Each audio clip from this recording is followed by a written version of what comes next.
Kimi is a 2022 American thriller film directed by Steven Soderbergh, written and produced by David Koepp. The film stars Zoë Kravitz and was released on HBO Max on February 10, 2022, to generally positive reviews. On February 25, 2021, it was announced that Steven Soderbergh would direct New Line Cinema feature Kimi, with Zoë Kravitz on board to star. Principal photography began in Los Angeles in April 2021, where the majority of the interior scenes were filmed.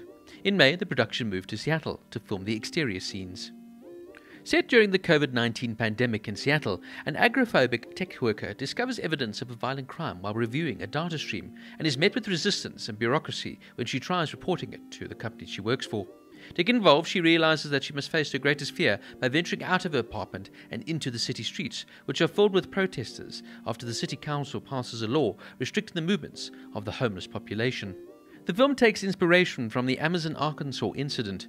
This is referring to a real-life murder investigation where the police attempted to use data recordings on an Alexa device to use as evidence against the suspect in 2015. In 2017, a judge ruled the evidence inadmissible and the charges against the suspect were dropped. The film was also heavily influenced by the likes of Apple's Siri as well as Amazon's Alexa, voice-prompted virtual assistants that can run your various technologies within your home and office. Unlike many productions filmed during the COVID-19 pandemic, this movie not only chooses to observe the coronavirus restrictions and precautions behind the scenes during filming, it also explicitly acknowledges the pandemic on-screen as part of the storyline. Characters wear masks, and Angela admits in the dialogue that the virus exacerbated her agoraphobia, her obsessive-compulsive disorder, as well as her germophobia, which had been improving before COVID-19 anxieties caused the relapse. Ironically, director Steven Soderbergh directed a film called Contagion in 2011, which was noted to its many similarities to the real-life pandemic as it unfolded. An interesting fact I came across while doing research was the company that Angela now works for is called amygdala. The amygdala is a small area of the brain mostly associated with emotions. Unfortunately, Devin Ratray, who plays Angela's neighbor, Kevin, in the film, was arrested for domestic assault and battery by strangulation, a felony, as well as misdemeanor domestic assault and battery, after an argument over his girlfriend failing to charge fans for his autograph ensued after the two returned to their hotel room. Ratray then punched his girlfriend onto the room's bed, pressed one of her hands against her throat, and pressed his other hand over her mouth and applied pressure, according to the affidavit. It was alleged that Ratray assaulted his girlfriend, and he told her, "This is how you die." In August 2022, police announced that Ratray was under investigation for alleged rape that occurred in September of 2017. The alleged victim, who had been friends with Ratray for 15 years, came forward after hearing about the 2021 domestic assault allegations, accusing Ratray of drugging her drink. Betsy Brantley, the ex-wife of director Steven Soderbergh, actually voices the smart speaker, Kimi.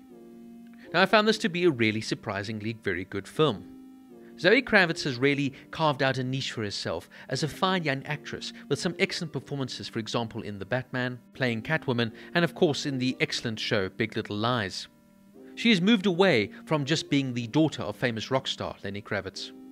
Here, though, she is absolutely excellent here as the agoraphobic Angela Childs. The whole film is centered around Zoe, and she's almost in every scene, with some striking close-ups and intense acting performances where Soderbergh really entirely focuses every aspect of the film on her personality development. The film has a modern twist to it and of course incorporates the COVID-19 pandemic and the quarantine restrictions perfectly into the story. I also love the use of modern technology here, algorithm AI, into the storyline as Kimi, now the smart speaker, listens and records and of course adapts to your own personality and emotions as it evolves its relationship with you.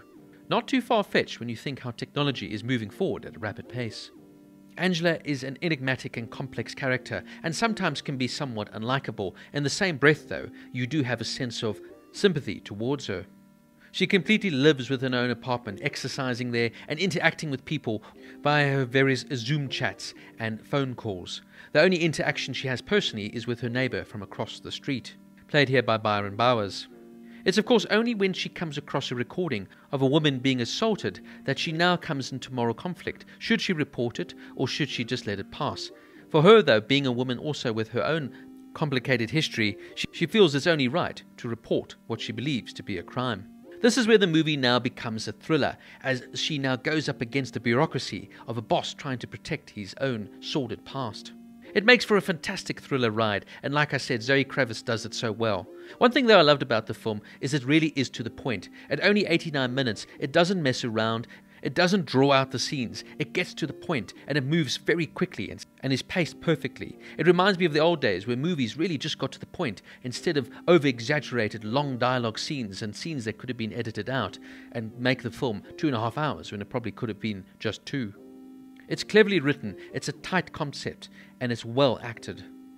And I love the 21st century spin that Steven Soderbergh gives this film, adding technology and intertwining it with the pandemic, making a film that is perfectly suited for a 2022 setting.